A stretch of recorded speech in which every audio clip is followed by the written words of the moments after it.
دوسرا فائدہ لاجونتی کا یہ ہوتا ہے اس کے بیجوں کا خصوصی طور پر کہ کسی کو جناب علی بدہضمی ہے، معدہ لوز ہے، آنتے لوز ہیں، پیٹ میں لٹکن بہت زیادہ ہے، تو ایسی صورت میں وہ لاجونتی کے بے شک پتے بھی لے لے یا بیج بھی لے لے یا پھر پنساری سے خرید لے لاجونتی کے بیج، ٹھیک ہے؟ تو وہ جناب علی اگر 1 کلو اس نے پیس کے رکھ لیا ہے اور ایک چائے کا چمچ صبح شام وہ گرم پانی سے لیتا ہے تو اس کو واقعی فائدہ ہوتا ہے۔ اگر اس کو قبض نہ ہو تو قبض ہوئی تو اس نسخے سے نقصان ہو جائے گا، قبض نہ ہو تو یا پھر قبض کا بھی تدارک کیا جائے، اس کا اگر صحیح علاج کرتے تو ہم DRH کی 4 بوتلیں دے دیتے ہیں، تو اس سے یہ معاملات حل ہو جاتے ہیں۔ پیٹ کا،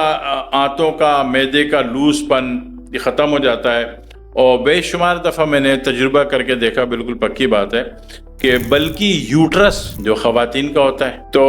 اس کو بھی فائدہ ہوتا ہے، ٹھیک ہے؟ یعنی یوں سمجھ لیجئے کہ انر باڈی کہیں بھی لوزنگ آ رہی ہے تو اس لوزنگ کو نارمل موڈ میں لانے کا بہت بڑا کردار جو ہے لاجونتی کے بیج ادا کرتے ہیں۔